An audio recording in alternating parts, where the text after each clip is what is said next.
ఏం కాదు ఆ కొడతాను నేను చెప్తాను స్టోరీ అంతే పడక వేసుకుందాం. నాకు వేరే స్టోరీ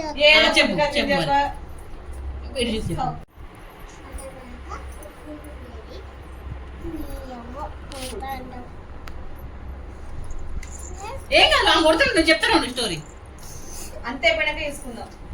నాకు వేరే స్టోరీ చెప్పు